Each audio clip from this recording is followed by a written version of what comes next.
It is officially spring. We have officially made it through winter. Trying to find a place where you can see me in the sun, but I refuse to go outside because it's truly the first day where I can comfortably be outside in the sunshine and not wear a jacket, and I'm wearing shorts. I've never felt such gratitude for spring. I've never felt such gratitude. And I had such a healing, reflective winter, and because I let myself go there, I am so ready for spring. And I've been feeling recently like this butterfly analogy, which I love. So the caterpillar starts making this cocoon, and when they're making their cocoon, they have no idea what they're doing. Their intuition, their instinct just starts taking over, and they just start making this cocoon around themselves. And then when they're in this cocoon, they literally turn to goo. They have a true transformation. They completely melt. And then they start to become the butterfly. And I feel like recently I've been in this phase where I've become the butterfly, and I'm trying to break out of the cocoon. I'm feeling stuck, and I'm like pushing against a wall, trying to get out of the cocoon, and then simultaneously trying to dust off the rest of the old skin and just feeling kind of crusty, for lack of a better word, like a bear coming out of hibernation. And when you have been inside for too long, or you're just getting over being sick and you're like squinting into the sun and feeling kind of weird and out of it, the combination of those two phases, that's where I feel like I'm at. And energetically, this is also the new year. Up until recently, this was the new year. When we switched to the Gregorian calendar, we switched to January being the new year, but traditionally, the spring equinox, and this time also known as Ostera on the wheel of the year, is the new year, and that's the energy it holds. We're actually in a really crazy time of year because we're also in this eclipse portal with the Virgo and Pisces eclipses happening. And it's a time to really be honest with yourself about what you want and how you're holding yourself back from going towards what you want.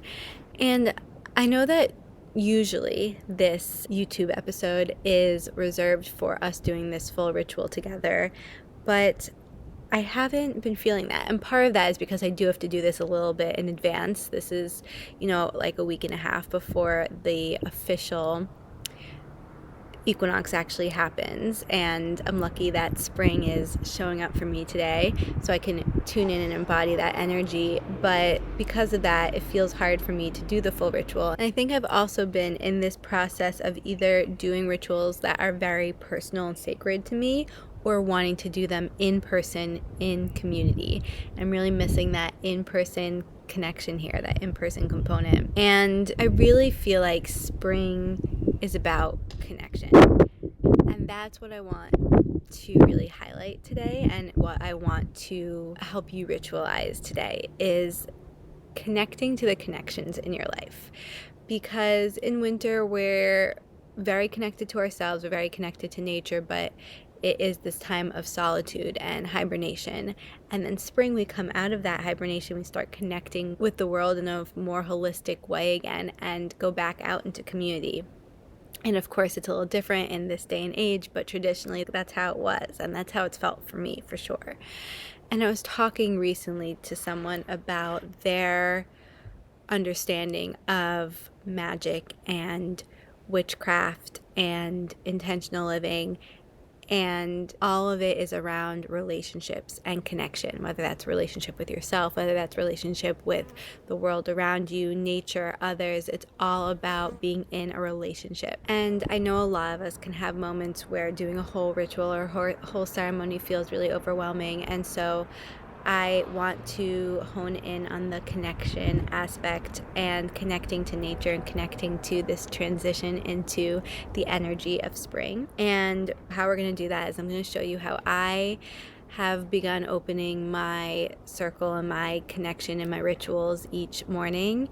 And then we're going to talk about our plant meditation and our grounding, our 2 yoga therapy practices. So what I do in my ritual every morning and in my ceremonies as well, is I light my candle, I light my incense, I have my altar set up, whatever I want, but really if I want to keep it simple, just candle, incense, and my tea. I open the circle through honoring all the directions.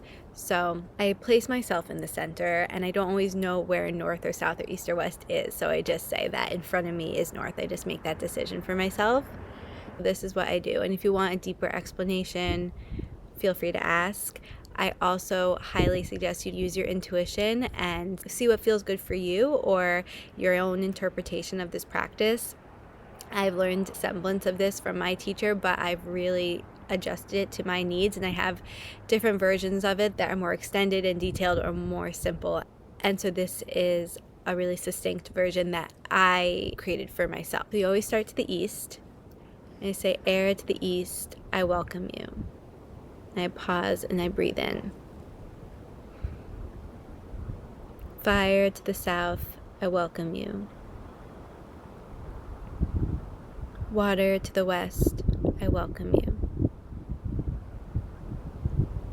Earth to the north, I welcome you.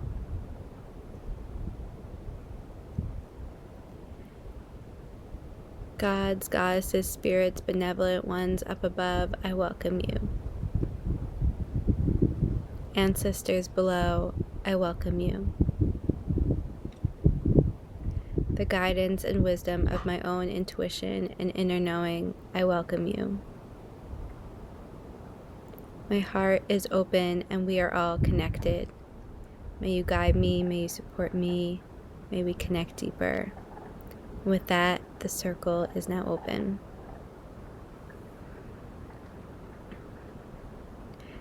And from there, I will meditate with my tea. So if you go to the podcast or the Substack, you'll see the outlined specific herbal companions that I recommended for this spring equinox.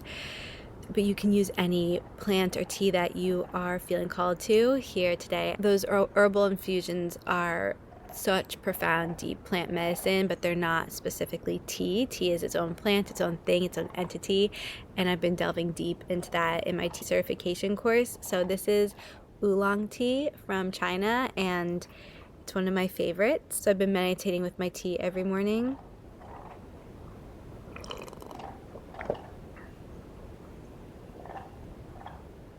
But I really urge you to open your circle and see what messages come for you. You can meditate with your tea, you can just sit in silence, you can watch the sunrise, you can journal. After I drink my tea and meditate, I journal, and sometimes I just freeform journal or journal whatever's on my mind, and other times I ask a specific question or I continue that connection to my guides, spirits, God, the universe, whatever you want to call it. You can fill that blank in for yourself. And I ask them to speak through me and to see if they say something and if any messages come through.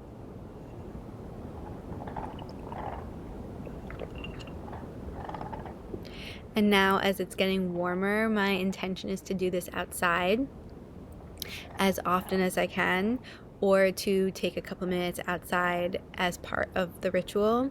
And that kind of encompasses our second yoga therapy tool for this ritual, which is grounding, which is just getting some part of your body on the earth. And I really want to try to do that every single day this season. Our relationship with nature is one that is profoundly overlooked and deeply lacking. And I think that that's why we're so disconnected in our society. We need to stop and listen to nature. She's always trying to talk to us, to have a conversation with us, and she wants a reciprocal relationship. And so we need to take the time to just sit and be and listen and feel and see what comes from that.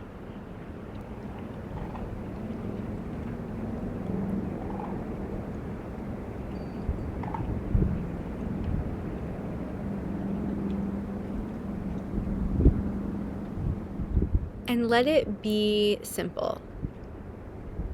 And also, let it be profound. If you feel an opening in your heart, if you feel a message come through you, don't question that. And It's not going to be like some big white light delivering a very clear message to you in a letter. It's just a knowing. It's just a soft whisper. It looks different for everyone, and you really have to trust that for yourself and find meaning in that for yourself. Magic is about finding meaning and connection through all that you do. So look for the meanings. Let life be meaningful. Let life send you messages, and let yourself be open to receiving them, and just curious about what comes through. So you've opened your circle, you've sat with your tea or your herbal infusion, you've journaled, you've stepped outside and placed your feet on the earth, and you've just listened and connected. Maybe you feel called to do something else and to add more to your ritual, but when you're ready to close the circle, we move in the opposite direction on the wheel.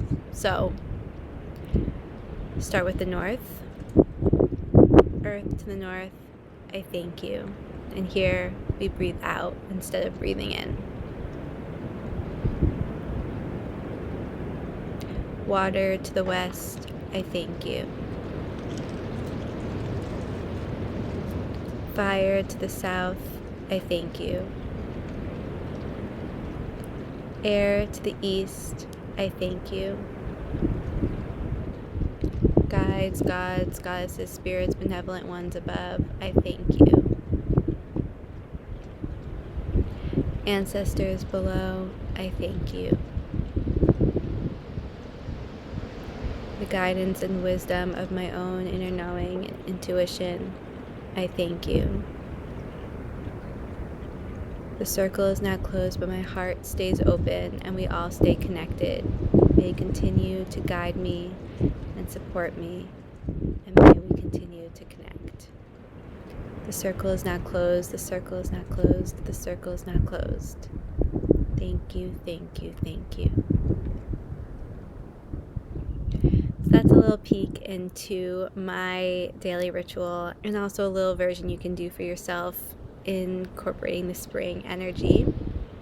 Another thing I really want to touch on is the energy of joy and its importance always, but especially in spring. Spring brings this creative, playful, inner childlike energy, and we need to embody that.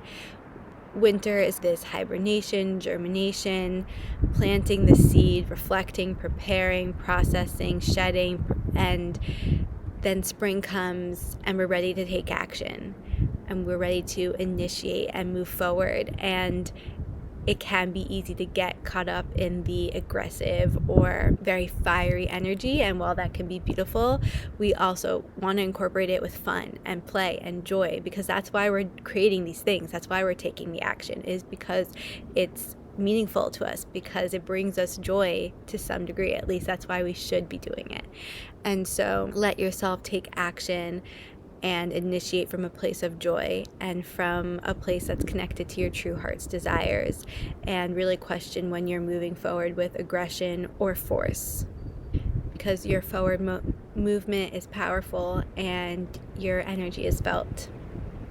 You are powerful, and this spring is giving us so much opportunity and space to bring that power forward and really create what we want to bring into this world.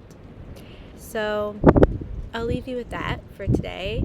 I'd love to hear about what you're ready to initiate this spring season, and what messages you get through your connection to nature through this ritual.